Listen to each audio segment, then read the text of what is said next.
There is a place in the South Australian desert, roughly 800 kilometres northwest of Adelaide, where the ground is still contaminated. The soil contains plutonium. The half-life of plutonium-239 is 24,100 years. The contamination will remain until the year 26,000. The place is called Maralinga, site of British nuclear weapons tests conducted on Australian soil between 1956 and 1963.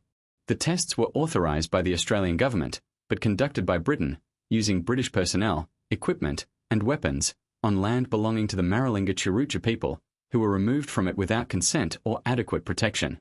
When the testing ended, the British left, taking their data, equipment, and program, and leaving the contamination behind. Australia has spent decades and hundreds of millions of dollars trying to clean up what Britain left. The cleanup has been partial. The remaining contamination cannot be removed. The Aboriginal people displaced from their country, who walked through contaminated areas and drank contaminated water, were never told what happened, and the full health effects on them and their descendants have never been fully documented. Britain has never formally apologised. In this video, we examine what Britain did to South Australia, at Maralinga and across a decade of nuclear testing on Australian territory, in the treatment of Aboriginal people, the conduct of the testing program, and the aftermath Australia was left to handle alone. Stay to the end. Number 1 is a finding from the 1985 Royal Commission into British nuclear testing in Australia. Language so direct that the absence of any formal British apology, 40 years later, tells you everything about how Britain has chosen to regard what it did. Subscribe. Let's begin. South Australia is the driest state on the driest inhabited continent. Its interior is vast, ancient, and profoundly significant to the Aboriginal peoples who have lived there for at least 65,000 years, and almost entirely unknown to the rest of the world.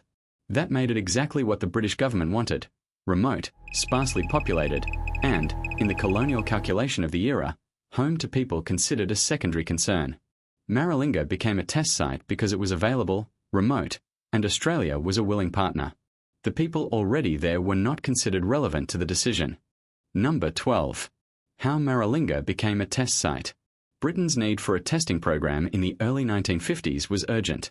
The U.S. McMahon Act of 1946 had ended wartime nuclear sharing, forcing Britain to develop weapons independently.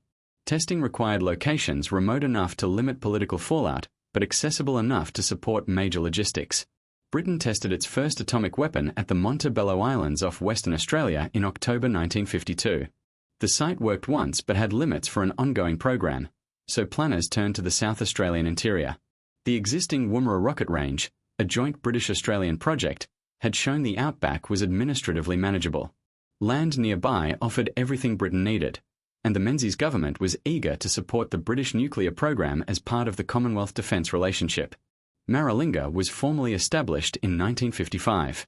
Who lived there, and what rights they had in the decision, was resolved the way colonial-era decisions about Aboriginal land consistently were, without meaningful consultation, treating Aboriginal presence as a logistical problem rather than a right. Number 11. The Maralinga Tjarutja and the country taken from them.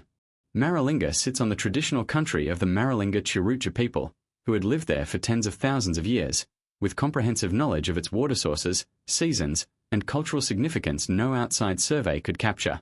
Establishing the test site required removing the Maralinga Tjarutja. This was not negotiated. It was administered through native welfare structures under the Protection Act framework, in force until 1971, under which Aboriginal people had no legal right to remain on land to which they held no formal title. A prohibited zone was patrolled by welfare officers. People found inside were removed to reserves, chiefly Yalada, hundreds of kilometres from home. The removal was never complete. The country is vast, patrol officers few, and Aboriginal people had generations of intimate knowledge of terrain no patrol system could fully monitor. People walk through contaminated areas, some soon after detonations, some showing signs of radiation exposure. They were never told what the contamination was or what it might do to them. Number 10. 7 major tests and hundreds of minor ones. Britain conducted 7 major nuclear tests at Maralinga between 1956 and 1957, under Operation Buffalo and Operation Antler, atmospheric detonations producing mushroom clouds and dispersing radioactive material across the landscape. But the major tests aren't the primary source of lasting contamination. That belongs to the minor trials, conducted between 1953 and 1963, experiments using conventional explosives to disperse fissile material, mainly plutonium, not full nuclear detonations. The minor trials left plutonium in the soil across a significant area. Unlike atmospheric fallout, which spread widely but thinly, the minor trials concentrated plutonium in specific locations as small metallic particles that persisted and resisted cleanup. This matters. The minor trials, not the atmospheric fallout, represent the worst long-term environmental legacy, and were the part of the program Britain was least forthcoming about afterward. Their full extent wasn't acknowledged for decades, and only after Australian scientists established it independently. Number 9. Fallout that crossed South Australia. Fallout from the atmospheric tests didn't stay at Maralinga. Wind carried radioactive material across South Australia, into other states, and in documented cases to coastal cities. How much reached populated areas, and its health effects, has been disputed ever since. Monitoring data from the period wasn't made fully available to Australian scientists or the public for decades, held by British authorities and released gradually, sometimes incompletely, in response to government requests and freedom of information applications. Attributing specific cancers to fallout requires large, long-term population studies that were never conducted.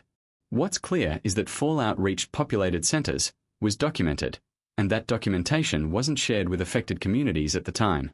People in South Australia's country towns in the late 1950s were never told that nuclear fallout from British tests was passing over their land, water, and children. Number 8. Health effects research that was never conclusive. What the testing program did to the health of exposed Aboriginal people, servicemen, and civilians has been the subject of sustained research and sustained inconclusiveness for decades. That inconclusiveness isn't accidental. Proving specific health conditions were caused by radiation requires prospective population studies nobody conducted. Radiation levels were monitored. Individual health outcomes were not systematically tracked. The people most at risk were never followed afterward. Australian veterans who participated at Maralinga have advocated for decades for recognition of radiation-related harm. Their claims have been contested on the grounds that a scientifically certain causal link cannot be established. The people whose health was never monitored cannot prove the link that the absence of monitoring made impossible to document. Number 7. The 1985 Royal Commission's findings. In 1984, the Hawke government established the Royal Commission into British nuclear tests in Australia, led by Justice James McClelland, the first full Australian investigation into what had been done at Maralinga and Britain's other Australian test sites. Over 2 years, it produced findings the commissioners themselves called damning. On Aboriginal people, safety measures were grossly inadequate. The patrol system couldn't cover the vast area. People were found in contaminated zones. Their welfare was a low priority. On contamination, Britain had not provided full information, particularly about the minor trials, leaving Australian authorities with incomplete data. On overall conduct, Australia had been treated as a testing ground rather than a partner, with Britain prioritising its weapons program over Australian safety and welfare. The Commission recommended Britain contribute to clean-up. Britain eventually paid about £20 million, a sum Australian officials called inadequate for the scale required. Britain has never formally apologised for any of it. Number 6. The cleanups and the contamination that remained. Australia conducted 2 major cleanups, Operation Brumby in the late 1960s, and the far larger Maralinga Rehabilitation Project in the 1990s. Operation Brumby, 1967, a British operation, is now seen as inadequate. Its methods couldn't address minor trials plutonium and may have spread rather than contained contamination. The Maralinga Rehabilitation Project, 1996 to 2000, costing roughly $108 million, used in situ vitrification, melting contaminated soil into a glass-like matrix, plus excavation and burial of the worst material in engineered repositories. It was partially successful. Most of the range was eventually certified safe for unrestricted use, and the Maralinga Tjarutja began returning to country. But the most heavily contaminated areas, where full remediation wasn't feasible, remain off-limits, still holding plutonium with a 24,100-year half-life. Britain paid £20 million toward a cleanup that cost $108 million, plus ongoing monitoring costs. Australia paid the difference. Number 5. Servicemen and decades of unrecognised harm. Around 1,500 Australian servicemen took part in Britain's tests at Maralinga and other sites, in roles from technical duties to exercises conducted near detonation zones to study battlefield effects. Exposure levels varied widely and were never fully documented. In later decades, Veteran groups reported elevated rates of cancer and other conditions attributed to radiation. Australia's Veterans Entitlements Act allows compensation for service-related conditions, but proving causation without prospective health monitoring has remained the persistent obstacle. Australia has slowly improved its compensation framework, though veterans call it inadequate. Britain, which ran the tests and controlled exposure decisions, has provided no specific compensation to Australian veterans beyond its general clean-up contribution, despite harm documented in their own health histories, even where individual causation remains contested. Number 4. Return to country. The Maralinga Tjarutja began formally returning to country after a 1994 land grant restored roughly 76,000 square kilometres of pastoral land to Aboriginal ownership, and after most of the former test range was certified safe in 2000. For generations who grew up at Yalada, far from their ancestral land, return meant rebuilding connections interrupted, sometimes across entire lifetimes, by forced removal. Cultural knowledge and ceremonial ties to specific places don't survive displacement unchanged. Some knowledge holders died before the return, some survived through remarkable tenacity. The return is further complicated by residual contamination. The Maralinga Tjarutja now manage a country with areas they cannot access because of what Britain put in the ground, navigating their own homeland with a map of exclusion zones created by decisions made without their knowledge or consent. That is what it means to come home to a former nuclear test range. Number 3. The apology never made. In 2008, Prime Minister Kevin Rudd delivered the national apology to the stolen generations, formally acknowledging the harm of forcibly removing Aboriginal children from their families. No comparable apology has come from Britain for the nuclear testing program. This isn't for lack of findings. The 1985 Royal Commission produced specific, damning conclusions, findings Britain has known for 40 years. Britain's position across 4 decades has been to acknowledge in general terms that parts of the program were inadequate, make its limited financial contribution, and decline to formally apologise. The reasons have never been fully explained, but likely involve concerns about precedent and legal liability. A formal apology might read as accepting responsibility for health effects Britain has never agreed to compensate.